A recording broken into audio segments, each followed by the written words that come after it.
we're live. I never know when to do that. It seems like it's still thinking and figuring out, making up its mind, seeing what it wants to do. But I'm here. So where are you guys at? It's a little bit before 7, about 4 minutes. Cool beverage. Gotta make sure to hydrate. So tonight we're going to talk about lots of cool stuff. There's all kinds of stuff. First of all, hopefully you guys were able to see the thumbnail that I put up, and that's the new logo. And let's see if you guys have not seen it.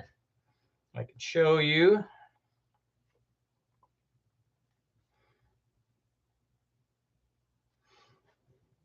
Let's see if we can get you camera ready there. It's not going to show very well. Getting a lot of reflection off that, a lot of bounce. I'm not getting the angle right. Man, that's not working out very well. So hopefully you can see that on the it's pretty small on this camera. Hopefully you can see that on the thumbnail. But that's the new logo. So that's the logo that I wanted to get that done before I started doing shirts, because that's going to be a logo that'll be on all the shirts regardless of what the shirts say. So we want to get that going. So that's step one. So things are rolling. Hopefully you guys can see that. It's me standing there with a cool turbo. So if you get a chance, take a look at that and then let me know what you think, and let me know if we should proceed forward without making changes to that before we start putting stuff on shirts. So we'll do some, fancy logo shirts and stuff. That will be good. Also today I posted a video up on the 454-inch LS stroker that Brian TOOLEY did way back in the day. A lot of guys think, oh, this is a brand new thing. You just did this. No, this is back in 2010. So it was done a long time ago. And I ran this engine long ago, and you'll watch from the video that this is one of the times I told Brian, this thing's not going to make 700 horsepower. And so naturally, because I tell him that, what happens, obviously, it does make 700. It made 704. And not only that, the interesting thing is not so much that you can get a 454-inch motor to make that kind of power, because you can, but it was handicapped by a lot of things. And we're going to talk about that tonight. So we're going to talk about the fact that it had Cathedral port heads. So let me know in the comments, would you guys run Cathedral port heads on a 454-inch motor that was 12.5 to 1, or well, not 12.5, 12.2, I think, to 1, big displacement?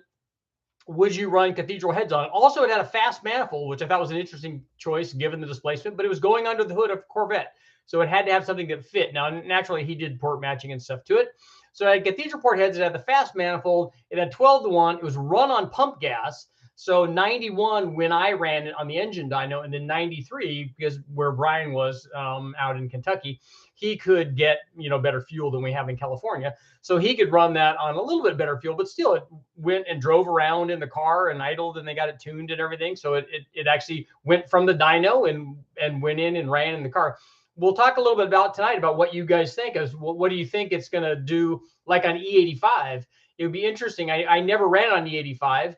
And I ended up trying a little bit of, I think we added some 100 to it to see if it would respond at all. And it really didn't. So it did what it did on pump gas. On the engine dyno, we run it fairly cold.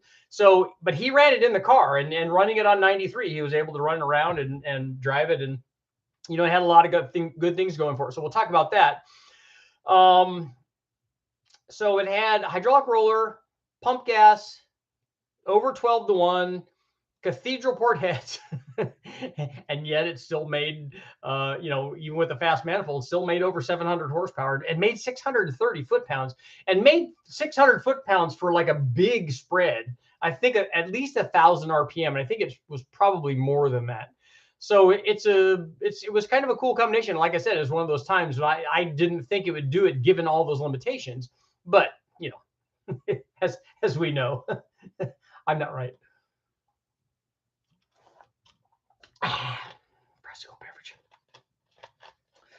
So a lot of guys were asking, well, how is it possible to run 12 to 1 compression? And I know that all the dynamic compression guys are going to jump in there and go, yeah, you just put a huge cam in it. This cam was actually not too big for a 454-inch motor. So the way that he was able to do that for you, I'm sure that you guys have all seen it, but the Cathedral ports that we put in there, or that he used, were trick flow 245. So nothing nothing anyway out of the ordinary.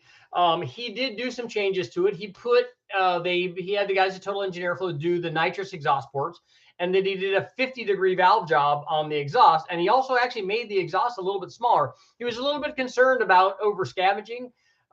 So he did that again. It was interesting. Even back in 2010, they actually shimmed up the factory LS7 lifters to make them essentially short travel lifters.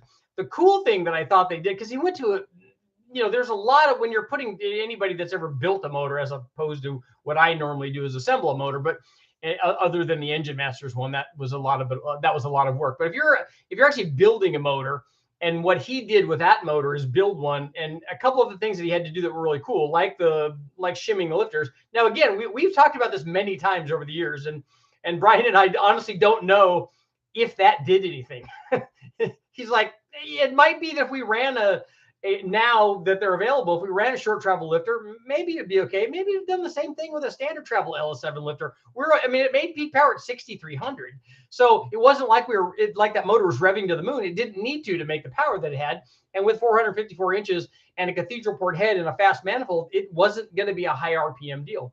But the cool thing, like on the heads, in addition to doing the exhaust port that I was telling you about and the smaller exhaust valve, what they did is he used 1.8 ratio LS7 rockers on it.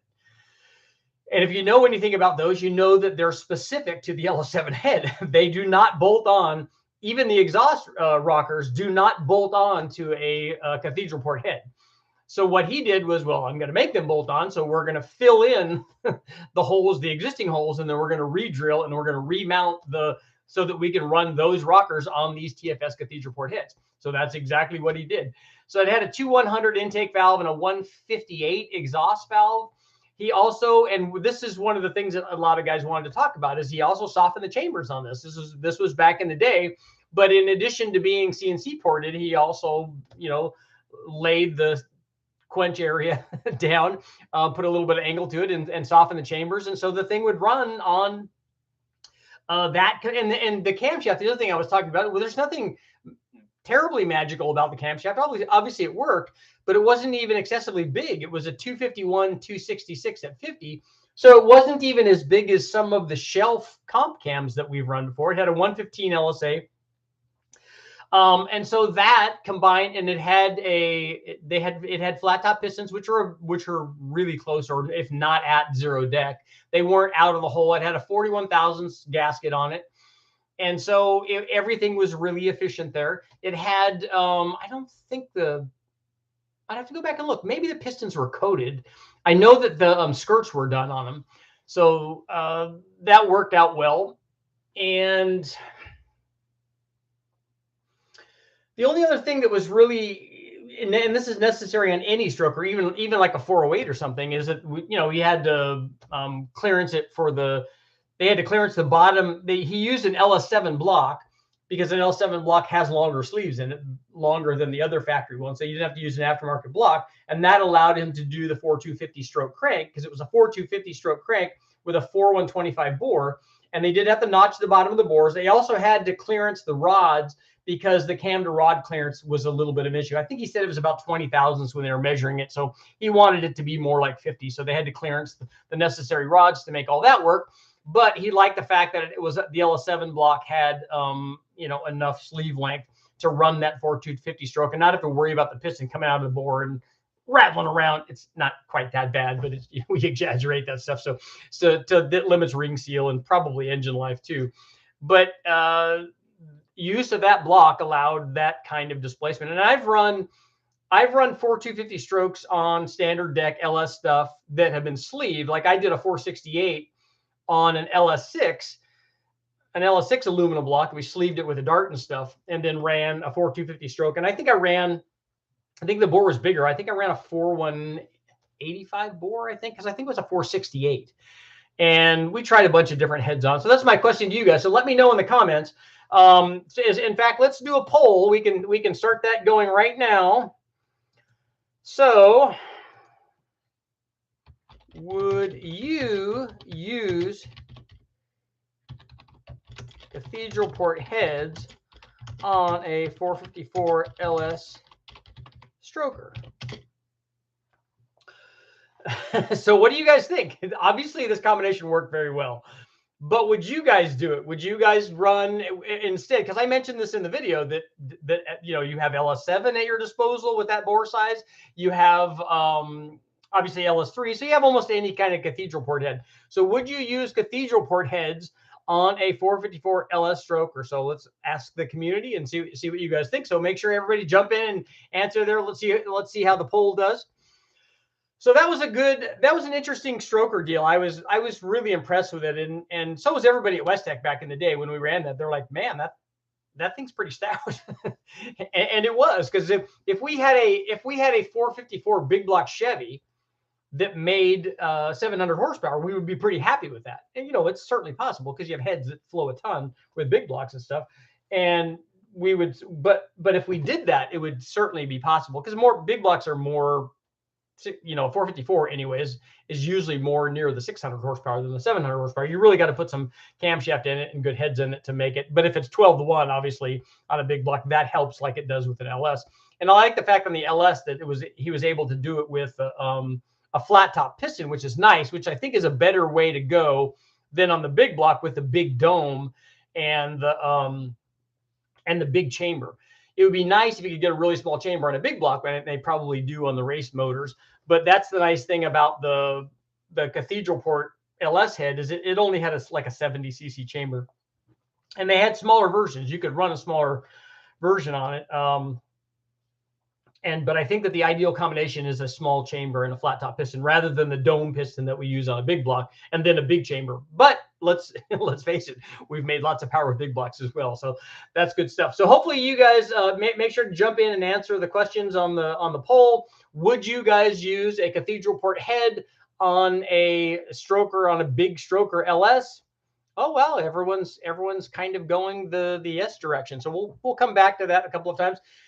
Did you guys see the logo on that I posted as the thumbnail for this video? Were you guys able to see that?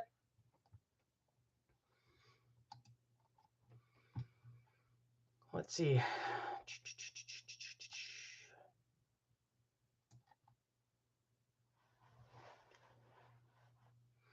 Hey Richard, we should decide the next project we get off of a poll. So, because I don't have all the projects that I haven't even finished yet. I don't think I need more projects. I think I need less. Mercury Marine twin cam heads. Yeah, those would be good.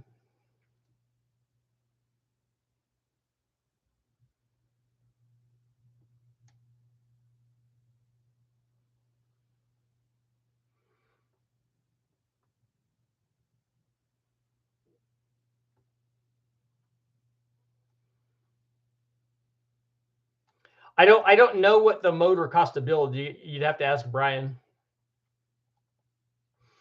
I would try to use CNC ported 799s. You could do that. I don't think you're not going to get a 799 or a 243 to do what a 245 does, but it will do well.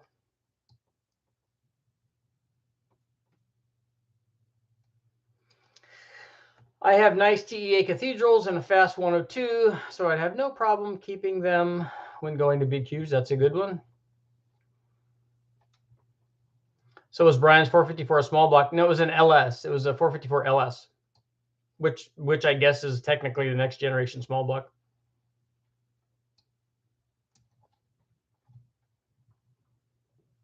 Uh-oh, cathedral head shots fired. Nothing wrong with, and I like the spelling of wrong. Nothing, maybe that's ironic though. Nothing wrong with cathedral ports except that they're not big rectangular ports.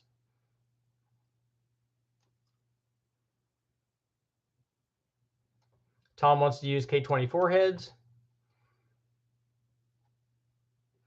I think you can get a ported K24 head to flow what these 245 heads flowed. I think these 245 heads at 600 lift flowed 353, if I remember right, and 278 on the exhaust. And I think you can get a K24 to flow that. Yes, on the thumbnail, you did see it. Okay, good. Do I think, hey, Richard, do you think it would make more power with ported LS7 heads? I don't know. Brian and I have talked about that, and he thinks it would at a higher engine speed and with the right manifold. But back then, there wasn't really a good intake manifold available for the LS7 head. So that's kind of what limited his choices. Otherwise, he probably would have done that. And I just think it makes it cooler that he did it with a set of Cathedral port heads. The motor was done back in 2010, so it was a long time ago.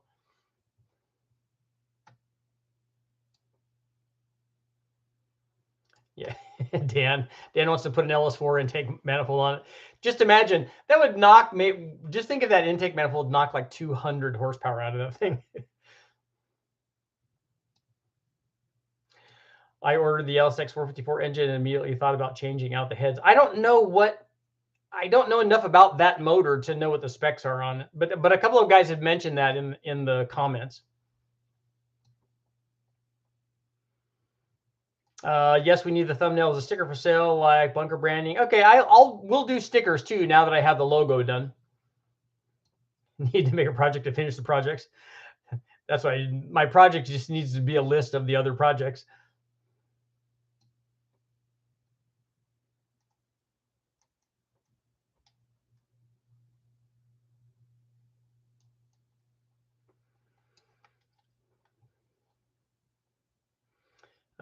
Richard, I can't get my email to open it up. Did you get the PayPal for the t-shirt? I'll take a look and see. I haven't been on there for a while, but I'll take a look.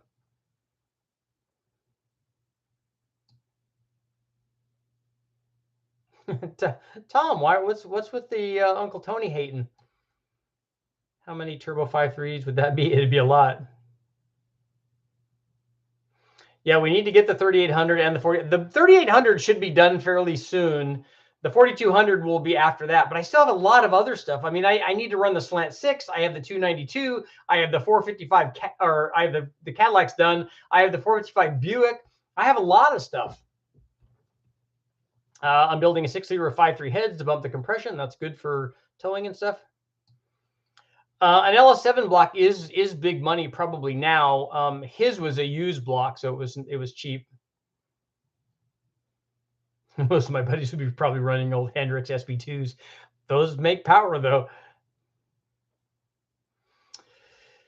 Oh, Snafu, I'm glad you mentioned that because I've got an update on that too. Have you ever noticed what the year ranges are of the J series engines you see in the yards? I think that there's a lot of different years because I see some that have the common exhaust and then some that don't. So maybe I'll do a video on that and we can take a look at that because that's another one that I want to do. I actually want to put a J series on the engine dyno. I also want to put my Sprint motor on there. That's definitely going to happen. I have to do that. And then I have the 2.2 Chrysler too, because now I have the adapter plate to mount it on there, and I can do a bunch of testing with that, which I'm very excited about because it's turbo stuff and it's little turbo stuff. So that's kind of going to be cool. But on the J series, I'm glad you reminded me. My buddy Jimmy, we've been talking a bunch, and he's going to the dyno on Thursday with his J series powered NSX with a single turbo on it. So we're going to get lots of data for you. So he's going to do, he's doing timing sweeps. He's doing air fill sweeps. He's going to run different boost levels. He's definitely going to run a fuel pump. We already know that because the thing is already making good power. That 700 horsepower video was my box of chocolates on Valentine's Day. Nice. Uncle Tony and David had a good live feed. Yeah, I think that Tony really likes David Visor. David's a good guy.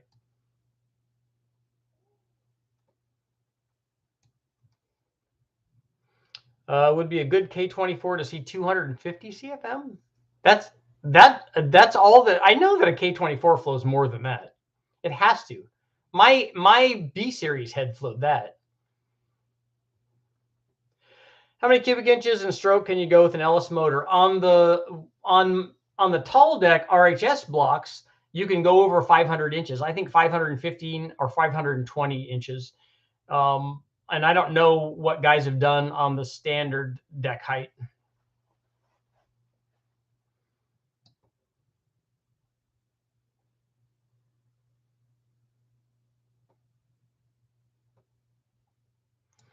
Why not use Cathedral port heads on LS454 if they work good on a 4.8 and a 5.3 and a 6.0? Then they most definitely would work on an LS450. But the thing is, as you go up in displacement and you go up in RPM, the rec port heads actually start coming into their own. They actually start looking better. And if you look at a 6.2 and there's no factory Cathedral port head that makes anywhere near as much power as a factory rec port LS3 head. They don't do that. They might make a little bit more down low, but they don't come anywhere near what a factory rec port head does on any motor that you can put it on. On a 6.0 or a 6.2, you can't put one of those on a 5.3 though.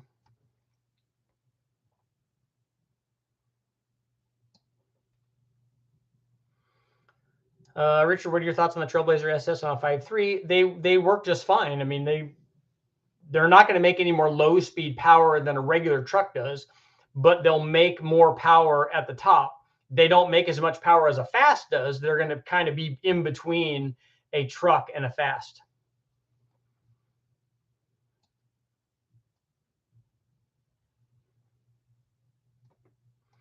Admiral, I feel like there needs to be a vote between a 5.7 Hemi, some Ford motor, like a 6.2, I would imagine, a J series, and an Ecotech for V6. I have done already lots of Hemis, so that's can be taken out of the poll because I've already done a whole bunch of those.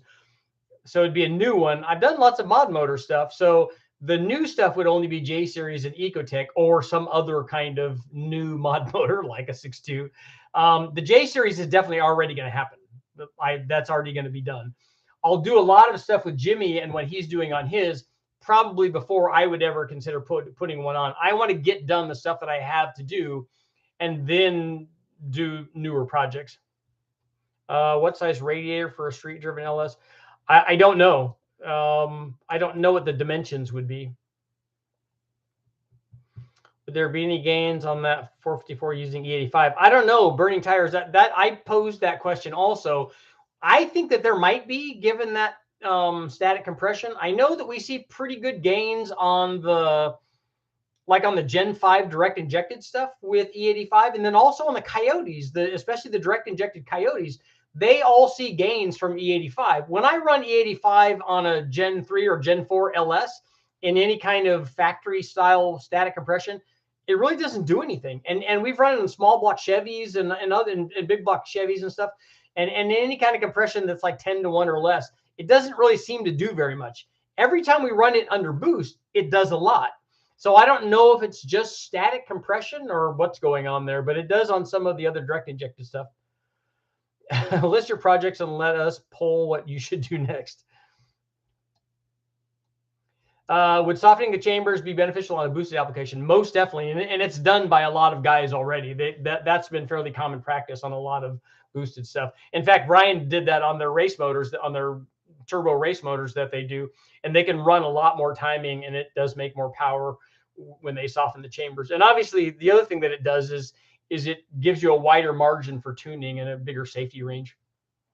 The logo I put up is the thumbnail for this video. Matt Apple for president. Matt's a good guy.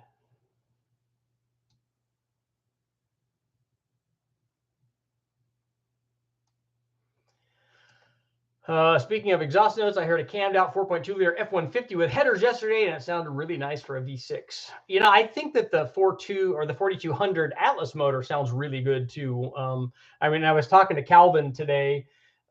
He was asking me about timing on some of the stuff that he's doing because they're running, I think he said that they're running 30 pounds, which is a lot.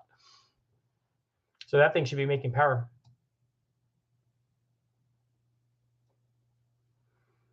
I think somebody was asking the Radiator question, and I think the Radiator question is also going to be like chassis fitment, because you can't put a gigantic, you know, maybe a truck one that has umpteen BTUs of cooling, but it's if it doesn't fit there, it's not going to do any good. Yeah, the RB is another one that's and we've already done a lot of work to make the RB be able to go on the dyno and get the we got the trigger wheel from AEM to make it work, and so that will be another one.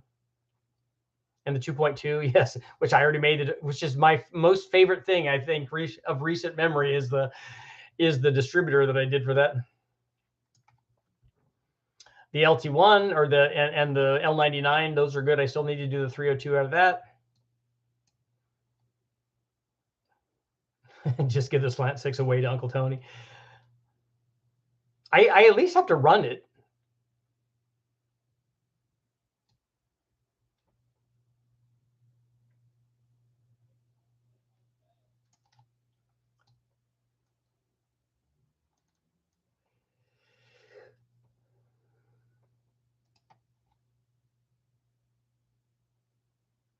Is there any point in going a 5-inch exhaust on an S480 over a 4-inch downpipe? I don't think you're going to gain a lot on that. If the S480 is about a 1200 horsepower turbo. You forgot the glasses? Oh, yeah, that's right. That's an important point. See, somebody's catching stuff like that.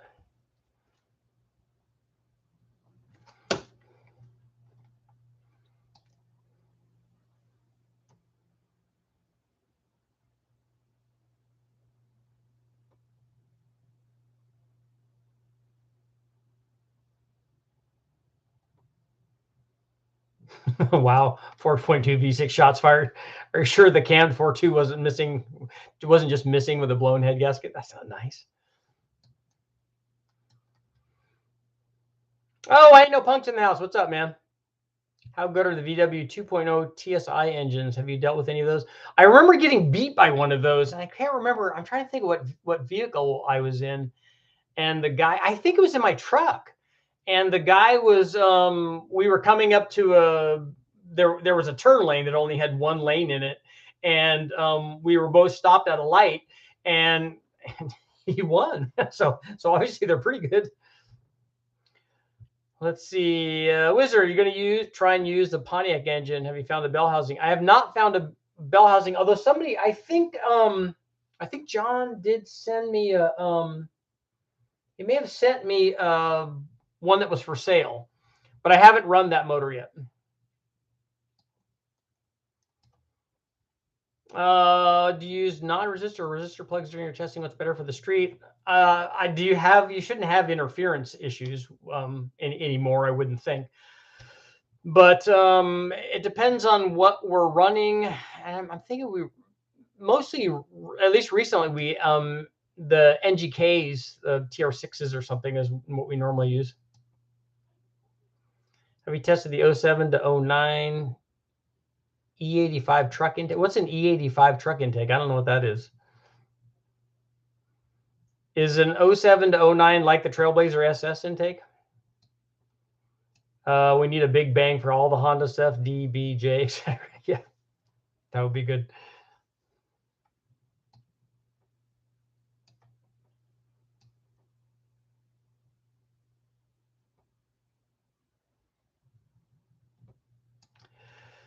Bootlegger, how's the sloppy stage 2 compared to the best cam and the Truck Norris cam? Looking to go in a Gen 6. If you look at the difference between the best cam and the Truck Norris cam, the sloppy stage 2 cam would make a little more power than the best cam, probably, but it's going to be down low. And it's definitely going to be down low compared to a Truck Norris cam.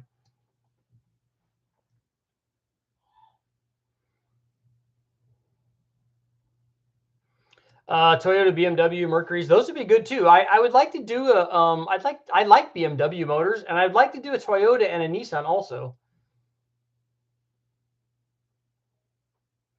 Saw your 400 horsepower broke piston B series.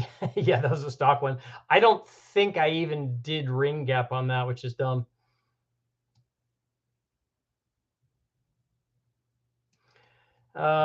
Richard, did Eric say whether or not he would post a video on your 3800 heads? I'm sure he would. We're going to do stuff together, so I'm sure he would. I need to get them out of my garage and send them to him because I haven't done that yet. When are you going to put a hair dryer on an LT1? I don't have an LT1 to do that on anymore. I need to get another one.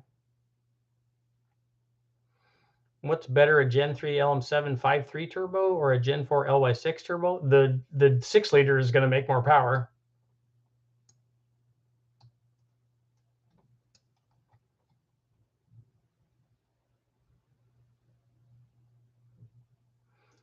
Back in 2003, here we go. Back in 2003, we produced an LSX 427, 10.7 on a 95 pump gas, produced over 800 horsepower and 700 foot-pounds of course. Whatever the number is that somebody says that they did, somebody is definitely going to. So now what I want is somebody to step in and say, yeah, but we built a 900 horsepower one. That's certainly possible. C5R heads and that kind of stuff. And obviously a dedicated build can do that kind of thing. Richard, what all bell housings do you have available? And I'll make a list of motors that are cheaply available with those bell housings that could be interesting. I like I said, Admiral, I appreciate you helping. I don't need any more projects. I have all of them that I need right now. I need to get the ones done that I have, including the Nova and the GLH.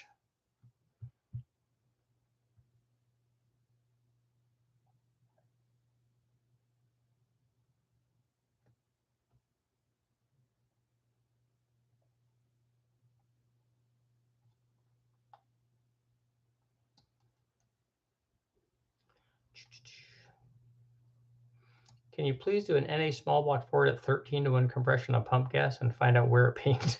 Some specific numbers would be awesome. So does it matter what the combination is? It could be like a stock headed high dome 13-to-1 302, and you just want to find out where the detonation level is.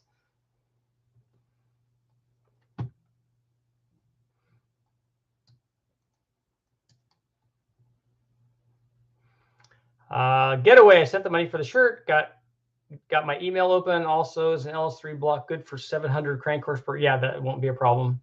You don't need to sleeve that. Ale, I do not build motors for customers.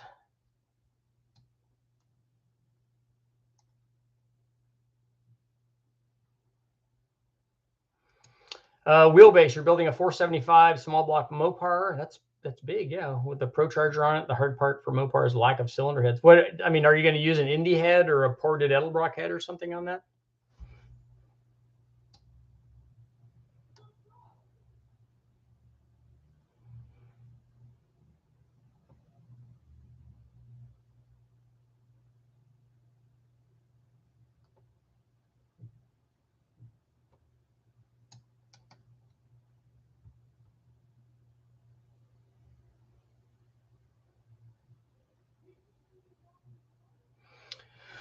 The newer high compression DI engines are E85 compatible from the factory to help prevent knock and drop combustion temperatures, just like your turbo test with the E85 to make more power.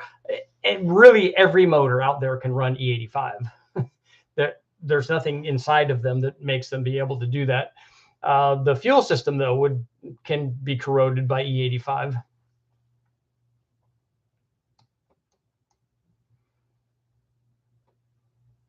How are we doing up on our poll here? So you guys make sure to go now that more people are here. Make sure go answer the question on the 454, the pump gas 454 deal. Would you use if you were building a 454 stroker LS? Would you use Cathedral port heads, or would you put something else on there? A yes or no? Would you use Cathedral port heads?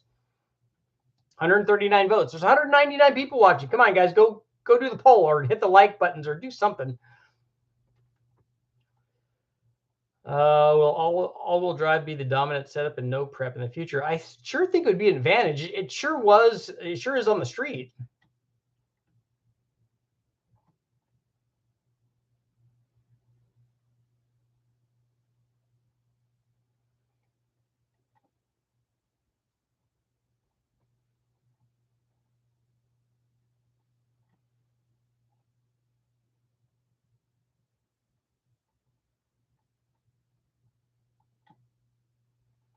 Yes, sprint motor, as in not a sprint car motor. Those make a lot of power. My sprint motor is a 1 liter and doesn't make a lot of power.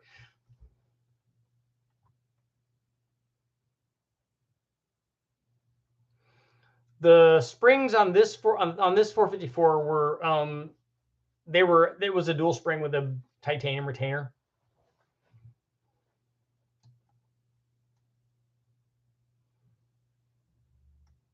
And this was a 660 lift cam, so they were probably 660 springs, I would imagine. Because I would imagine Brian set them up so that they were pretty close to coil bind.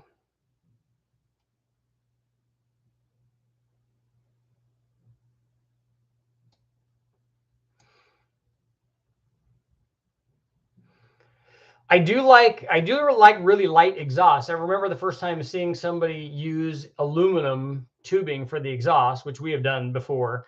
And if you use it far enough back and don't melt it, it works pretty good. But also the titanium stuff is amazing also, especially if you're the guy having to put it up there. Are you gonna ever do any dyno tests on rear-wheel drive Northstar stuff? What did they use the Northstar in as a rear-wheel drive application? What was your favorite all-time motor you've dynoed and drove yourself?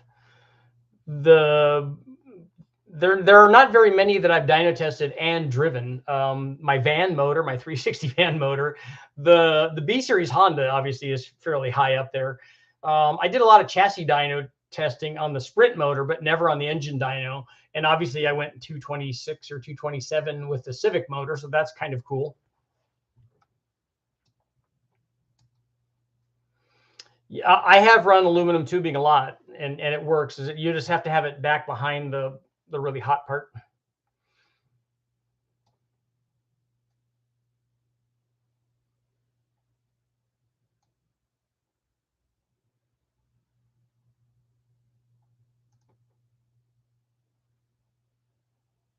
I saw how Jamie blew the motor up. Yeah, I saw that I think that the wastegate line stuck or something, and they blew up. That's unfortunate. Yes, World of Outlaws stuff. They make some crazy power.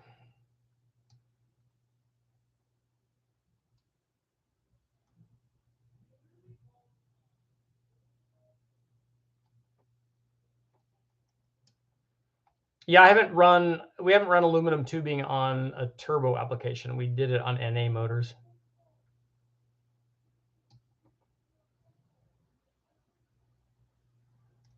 80 pounds of boost in the burnout. Nice. When converting from carb to port injection, how does one get a cam signal to the ECU?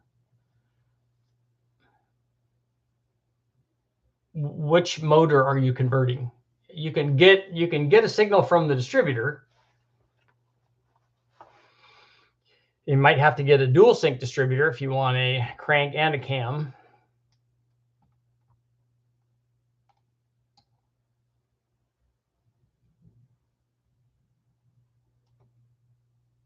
You can also put a trigger wheel on the dampener, depending. That's why I wanted to know what motor it was. You can put a trigger wheel on it.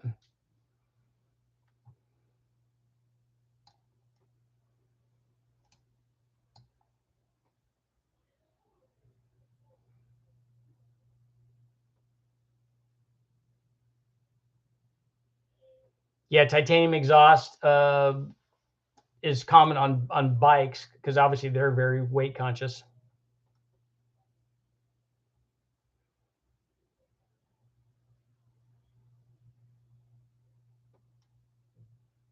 They put the Northstar on the Series 2 Shelbys. I'd probably find a lot of those in the junkyard.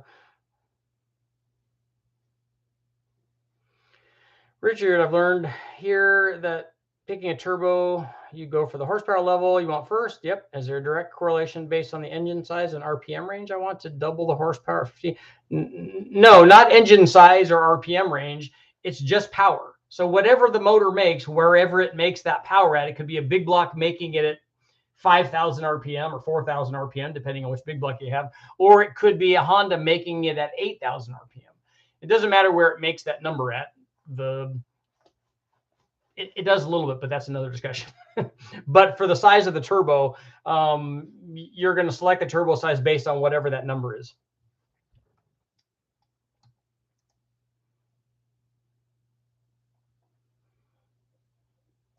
Yeah, every Hayabusa needs more power. It needs boost at least because they're so underpowered from the factory. I saw part of because David was on there. I saw part of the Uncle Tony thing on the offset piston pin thing. I didn't watch all of it. I just watched the very beginning where they were talking about rod length.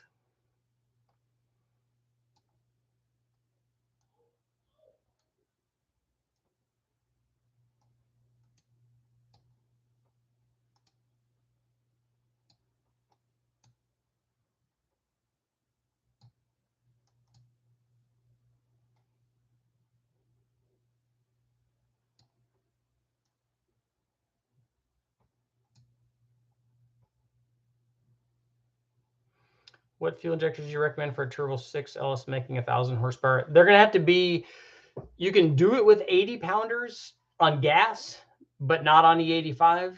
Otherwise, 1,000 cc's or 1,500 cc's anywhere up in there is going to be good. So now we're at 6139 on would you use Cathedral port heads on a 454 LS stroker with 165 votes in. Nice.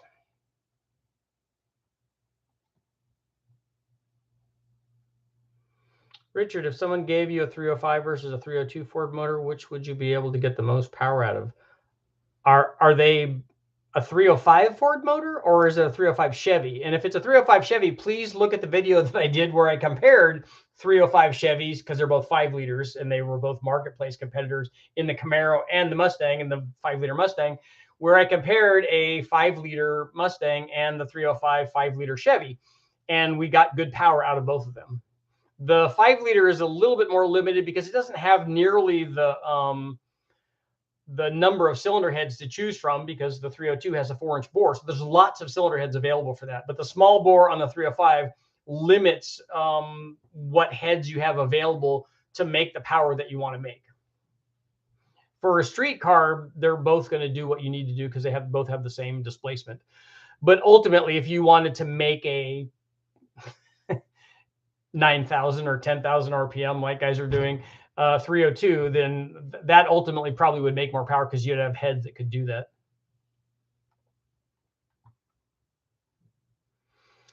My 06 Hayabusa did 232 horsepower at the tire, I'm assuming, with the power commander. Nice.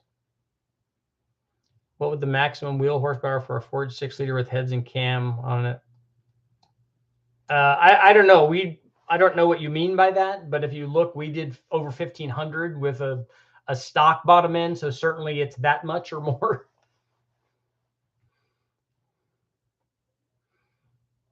Yeah, we did the 305 and the 302. We did mild modifications. We did heads, cam, intakes. We did blowers and nitrous and all kinds of stuff on there. So there's lots of good stuff for the 5-liter guys to argue about.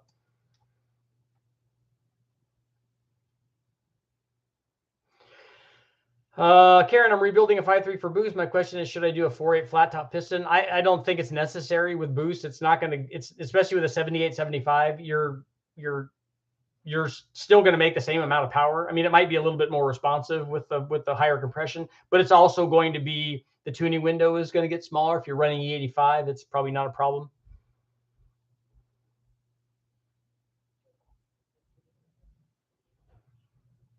I8 was the first kid on his block running 950s. Those bikes are like scary fast.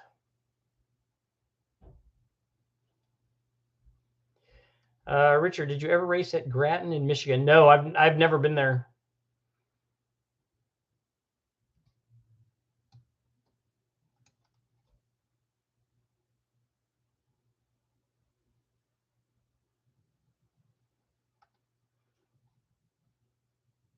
Regular 243 or 317 mils 30. I don't know what your question is. If your question is which one of those will make more power, the 243 will make more power than 317, no matter how much you mill the 317. That's what I'm told by Brian Tooley. And as we know from this video, I'm just not going to argue with him anymore because I'm going to be wrong. The 243 has the better chamber. It's not just smaller, it's better. The shape is better. It makes more power. So if you have access to both of those, put the better head on it. If you're putting those on a turbo motor, don't worry about it. Just put whatever head you have on it and put a cam in it and get it running and put the turbo on it and you'll be happy with it. It will work. I've never been to Mid-Ohio either. I've been to Lime Rock. I've been to Three Rivers. Been to Moseport. Been to Shannonville or Bowmanville. There's a little Forma 2000 track that we ran up there. Been to a street course in Dallas. I've been to Road Atlanta, Road America, Laguna, all the tracks here in California, Laguna Seca, Sears, Button Willow. What's the other one? What's the one that's up north that they run the 24 hours at? I'll think of it.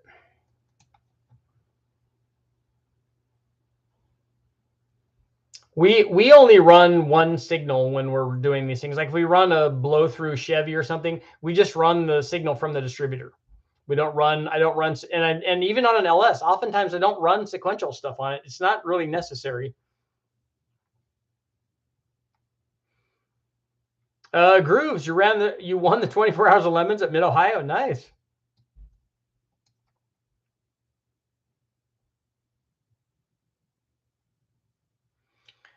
Braden, I don't know how to answer that. I don't know about the bike stuff. Do I think putting titanium intake valves in my CRF 450X would be better than upgrading to the steel valves that last a little bit longer? I mean, I think it depends on what you're focusing on. One of them, I would think that a titanium valve is going to be able to rev higher with an existing spring package. But a steel valve, if it lasts longer, if that's what you're interested in and you want longevity, obviously you go that way. And if you want more RPM, or if that thing would even give you more power for more RPM. Richard, do you index your spark plugs? No, never. I've only ever done it once, and that was on a real big dome 302, DZ 302 that we put AFR heads on and stuff. And sometimes we've had to do it just because it hits the dome. And so we had to clearance the dome and the spark plug has to be just right. But other than that, I don't ever index them for turbo stuff. We just throw them in there. Just have to make sure that they don't have a lot of gap on them, and then we put them in.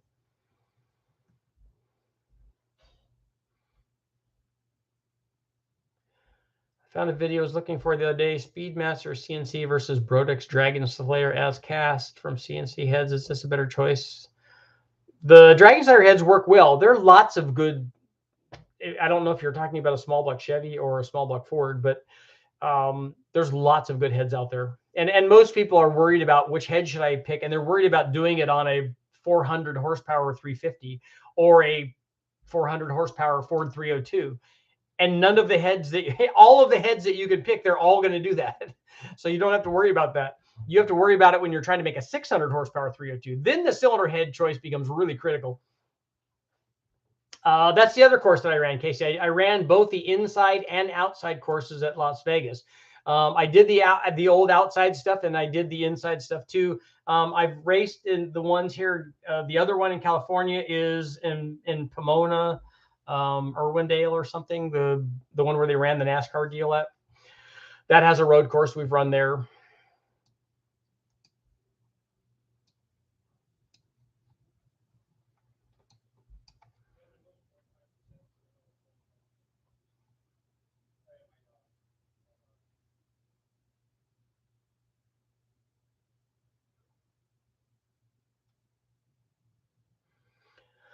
Uh, 800 horsepower for your turbo 6-liter S475. You can get Deca 80s that are pretty cheap for that. What are the plans for the GLH and the Nova? The plan for the GLH is to get it running and drive it around every day.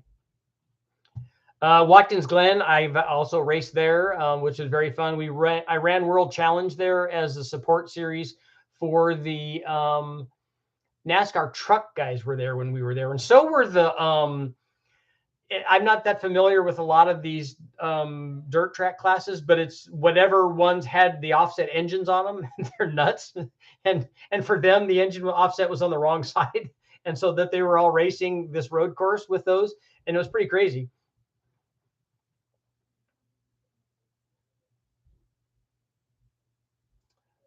The Laguna Seca does have elevation changes, which is awesome, which is the corkscrew. I mean, that's super cool. And that's not even the hardest turn. It's just the funnest. And they do have some sort of range really close by.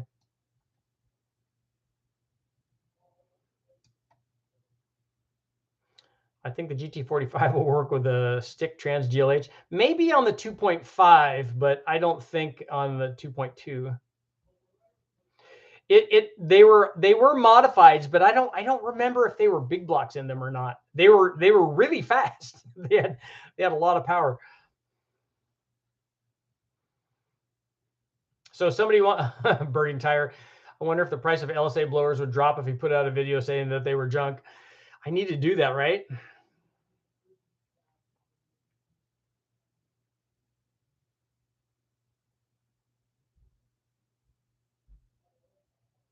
Laguna Seca is where Fort Ord used to be. That's right. Max lift with stock LS rockers with trunnion upgrades. I think you're asking the wrong question. You shouldn't want lots of lift. You should want 600 or less lift on an LS anyway, unless you're building some sort of weird race combination that where you would then be concerned about that.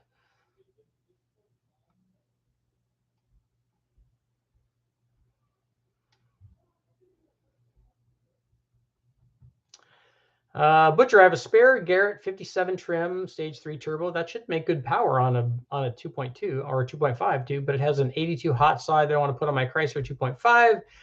The Anemic T1 has a 48 hot side. How do I deal with the lag? Electronic boost control. Electronic boost control is going to do nothing for lag. I mean, it only helps like right at the very onset, and it's not going to make the turbo spool up any faster. The interesting thing, and I'm going to do a video on this, is, and I thank you for reminding me. I think you'll be happy with that turbo. It's not going to be nearly as responsive as a little one or a stock one that you'd been used to running, but it will pull a lot harder when it's in boost. One of the things that my buddy Jimmy worked on his J series NSX was anti-lag stuff. So he said he was able to, with using fuel and timing. I thought he said it was a 3-step. What was the other thing that he was doing?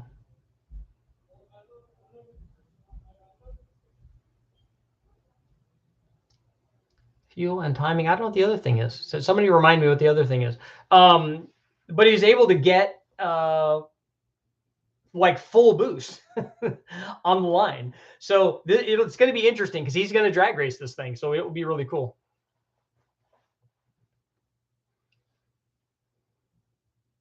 Nitrous for spool. That works too. Yeah. Did you ever run nitro methane in a turbo car? I have not. Who was I just talking to that did? I think Brian. I think I was talking to Brian TOOLEY about it, and we're going to run some fuel testing because they just ran M1. I think. Yeah, I think it was M1. We were talking about running M5.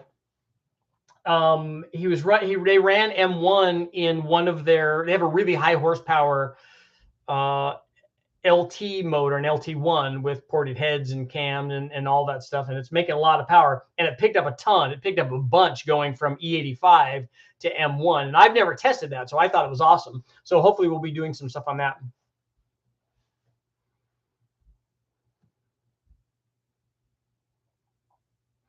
Braden, what do you think about the low shock technology cams from Comp? The ones that I've run have worked really well. 225, 231, 615, stage 2, 4.8 turbo cam. I think it could be good fit for my 4.853 truck motor. It will. It's pretty good size, and so it's going to be a little bit soft, but it will make good power.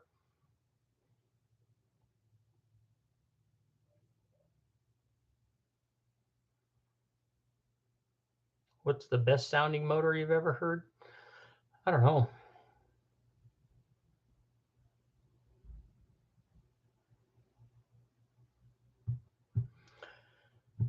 Sparta, Kentucky.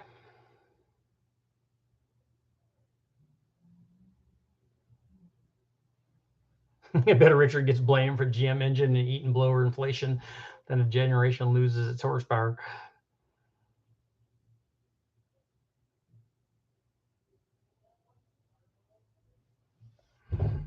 Monterey, you want to go to the Italiano? What is that? Is that an event that they have there? I'm not familiar with lots of Ferraris and Lambos. That's always cool. See, yeah. I'm an influencer then, right, Cameron? See how you influenced us? Today's video shows how Cathedral ports can make big power. Well, if you're Brian TOOLEY and not if you're me, apparently. Have you tested 862 LS heads with nitrous? Yes, they do just fine. The head isn't a nitrous head because no head is a nitrous head. That being said, Brian had nitrous ports on his head. But instead of thinking like that, you need to think, what does my engine do? How much power does my engine make? Forget about what cam it has and forget about what heads it has and forget about what intake it has and stop thinking that that intake manifold is not a nitrous intake manifold, unless it's plastic and you're trying to blow a bunch of nitrous and fuel through it and the distribution is bad and then it blows the intake manifold up. Then it's not a good nitrous intake manifold. But nitrous is just going to add to what you have there. So whether you have an 862 head or a 799 or a 243 or an 823 or umpteen million and seven, whatever it is, whatever power it makes, if you add 100 shot to it, it's going to add 100 shot. How is our poll doing? Okay, would you use Cathedral port heads on a 454? We have 215 votes, and the answer seems to be 60% yes and 40% no. So Brian will be happy to know that he picked the right head. So we'll go ahead and end that poll for tonight. Thank you guys all for participating. Let's see. 500 cubic inch Keith Black on fuel. Okay. That's a little out of my price range, probably.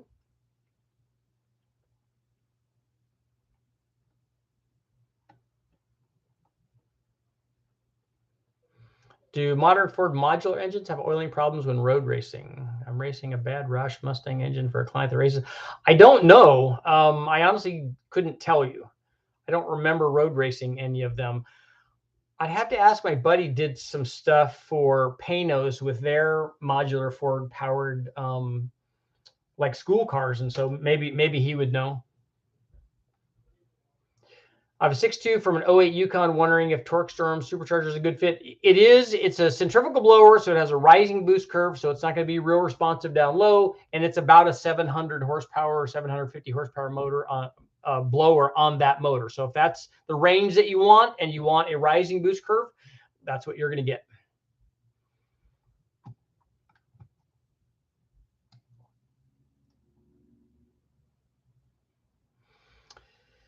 Hanish 317s are installed, have new seals, milled 30, and the 243s are bare and need to be gone through. It's not worth the swap.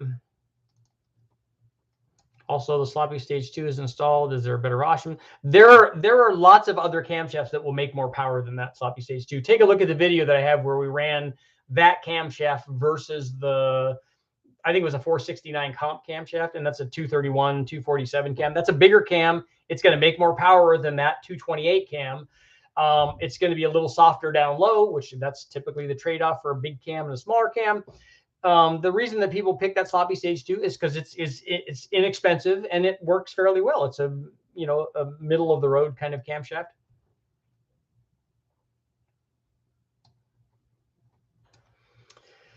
Let's see.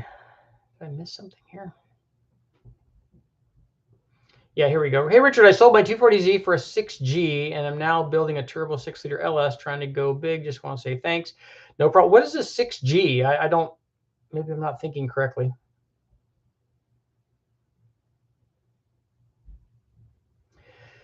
Hey, Richard, I got my LQ4 running. Don't have a stock cam, but I do have an LS9. What all would I need to get the cam swap going? Is the LQ4 a Gen 3 block?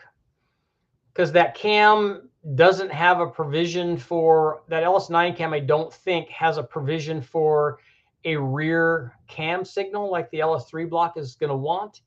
And so I don't know what your harness is. That means you're going to have to run a front cam signal, and you have to get an early one. You're going to have to run a 1X front timing gear and then a 1X sensor, which makes sure that you get the right one because most of them are going to be 4X.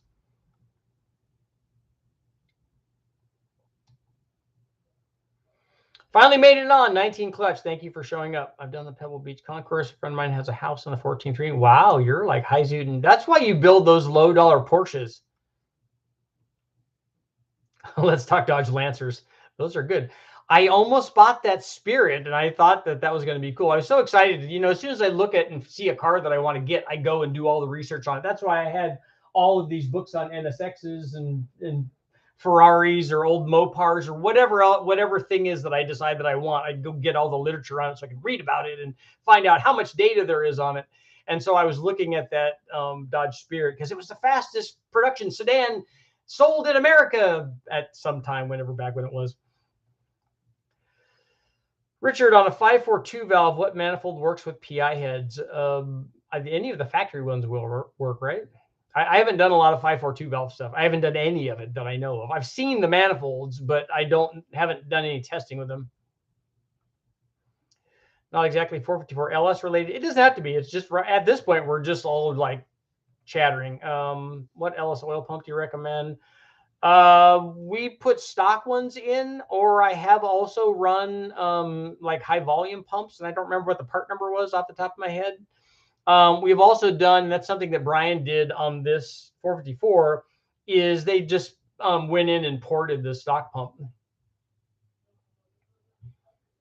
Is an 80-pound injector good for a 408, 78, 75 daily with plans to run E85?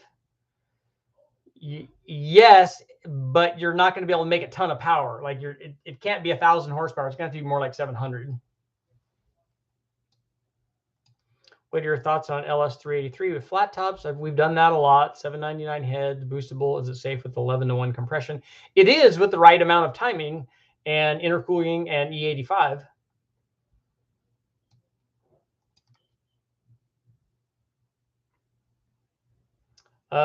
Demon Tech, you like my car collection? I bet.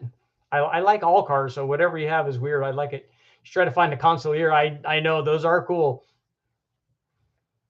My way back when I was learning to drive, my instructor, that when I went to get my SCCA license, that's what he had, and it was pretty cool.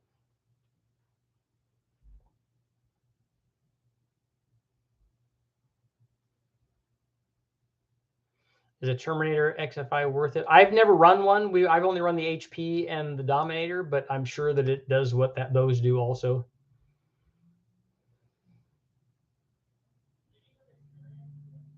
I have a car collection too. It's a rusty 72 Nova and a pretty nice GLH with no motor in it.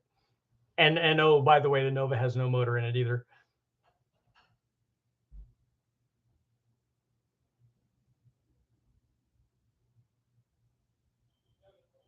And I think Charles was mentioning boost by gear and stuff, and I think that Jimmy has that done on his NSX too with the J series. You don't know how excited I am about that. That's awesome.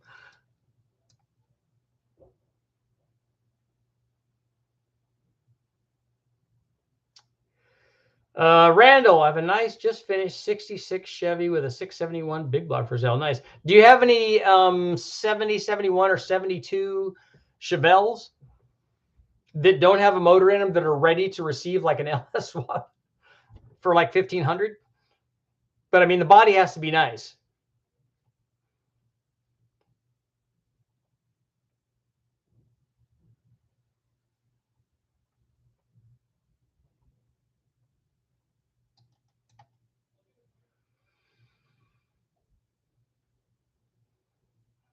LS swap the Nova. I don't know. I'm vacillating between putting an LS, carbureted LS in there, and a small block. My neighbor has a 66 or 67 Chevelle, and he also has a 69 Camaro. Unfortunately, the 69 Camaro was recently crashed, and so it's been sitting for a long. Well, the Chevelle's been sitting for a long time. But who am I to talk with the Nova in the back? I just want to see a twin turbo Chevette. That would be good. 2 more minutes. 66 and a 67. 67 has a big block now. Nice. I don't want 67s. I don't want the square body one. I want the 70, 71, 72, that kind of thing. Yeah, $1,500 Chevelle. Is that too much?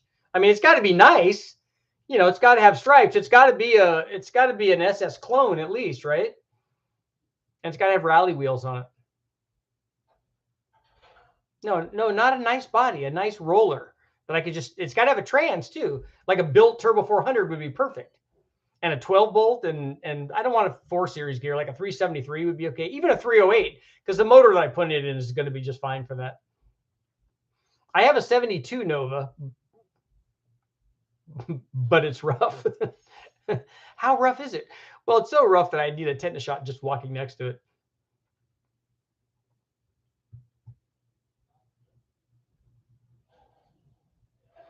I have a GMT 800. Should I get the whole dash harness to retain gauge cluster functions with the engine harness? Well, that would be kind of cool if you swap that into something else, right? My first car was an 86 Mustang GT. Nice. 5-speed. $1,000 cash. Those are cool with the 200 horse EFI motors.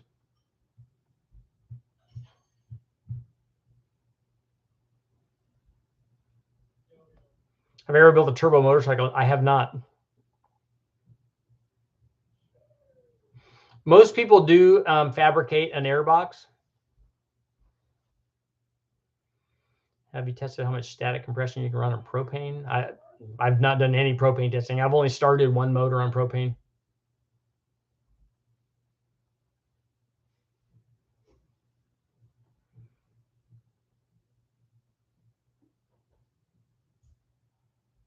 Exactly, Dan. For $1,500, I'm not talking $1,500 like making payments or anything like that. I'm talking about $1,500 cash. I'll have to borrow the $1,500, but I could come up with it. So it needs to have a 12 volt. It needs to have a turbo 400, like with a good converter in it. You know, and it doesn't have to be crazy, but I'd like to have an AC, like working AC, that I can hook right up to an LS motor, which I would probably want to put in there. Although I honestly think if I had a Chevelle like that, I think I would put a big block in it. An MS3 gold box and a deal is worth keeping. Yeah, we used that on the 4200. It works really good. I don't think I would change that for anything else. That will do everything that you want.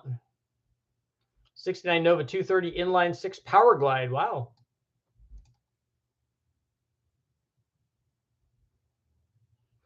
The Nova actually has a 3-speed manual trans, and it's odd because the car was originally a bench seat with a manual trans, with a floor shifted manual trans.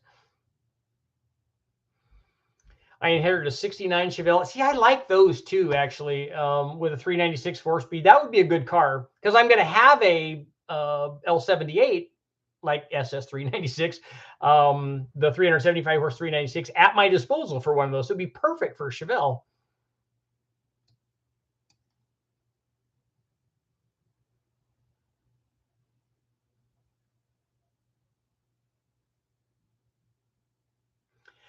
Have you done any testing on H-Series Hondas? No, only way back when Jackson Racing was doing stuff. We did some blowers and things on them because he had blower kits for the Preludes, but I haven't ever put one on the engine dyno.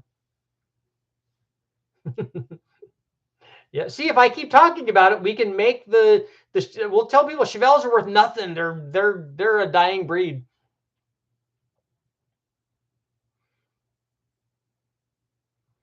Yeah, it is a 3-speed Saginaw on the floor is what it was, and that's the way that originally came. And I thought it had bench seats in it, but it's not originally a bench seat car. It had buckets in it, but it's not an original bucket seat car because the floor pan still has the mounting holes because somebody drilled the holes to put these seats in. It was originally, and I have the as a matter of fact, I'll show you. I thought you guys had seen this, all of this cool stuff. I have the original sticker from it. I have like the build sheet for it somewhere around here in my stuff. And I found it under the seat. Here we go. Okay, don't tear.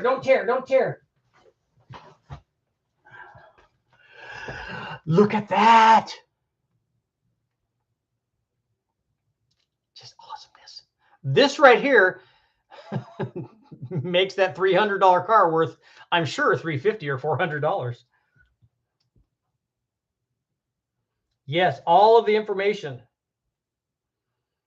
It had 3-point seat belts, a 308 G92 rear axle, all tinted glass, an L22 250 cubic inch inline 6-cylinder with a 1-barrel. It had a windshield antenna, 3-speed floor shift trans, PK8 tires, and E78 by 14 white walls, ZJ7 special wheels. Nice. It was sold at Burt Chevrolet in Inglewood, Colorado. And it was made at the Van Nuys plant in California. Destination charge, $159. I know, I was so happy when I found this. And it's got like water damage and stuff because that whole car was underwater. Yes, awesome stuff. 1-barrel, see? Now you guys are all kinds of jealous.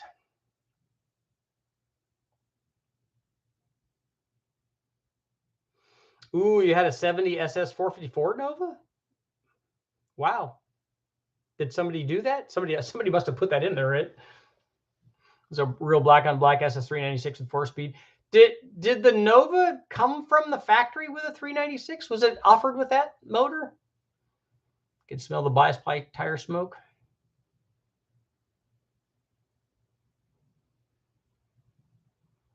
It's still faster than my Falcon. I do. I like those old Falcons, and I like the old Rancheros too. James, your dad worked at the Van Nuys plant? That's awesome. I got a 67 Camaro sitting because California wants $2,000 for unpaid tabs. So I would give you $1,500 for that too.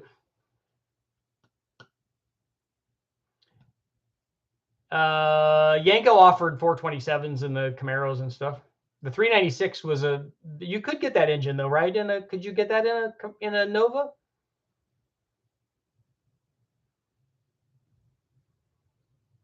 Yeah, Chevelle for $1,500 would be a heck of a deal.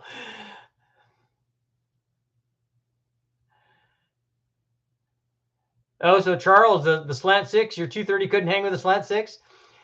I was thinking about putting the 292 in there, and I found out it was going to be a little. I thought it was just going to be a swap right in. I was going to go right in, but I think a small block makes the most sense for this thing. Yeah, ZL1 and a Camaro. Those are a diamond. I could find those in the wrecking yard all day long. Nobody wants those aluminum motors because they don't last, right?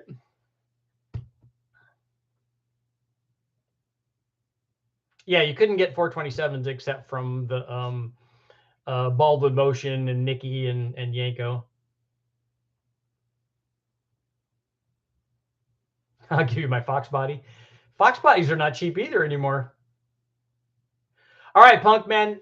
I ain't no punk. Get some sleep.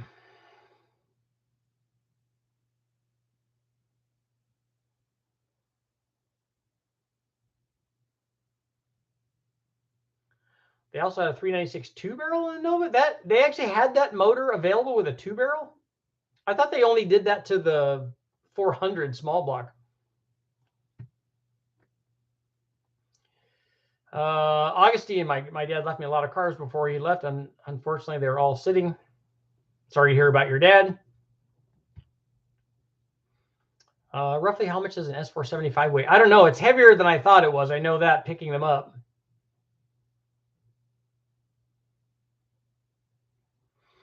Okay, guys, I got to get going. You guys always keep me on here too late. Although this is awesomeness. It makes me want to go out and work on the Nova now. What is the latest Fox body? 93, and then they went to the SN95.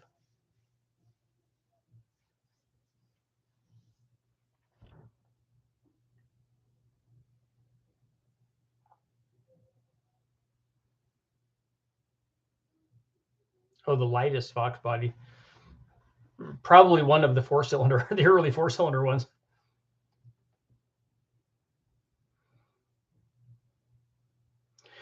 Okay, guys, thank you for showing up. I will be back tomorrow night.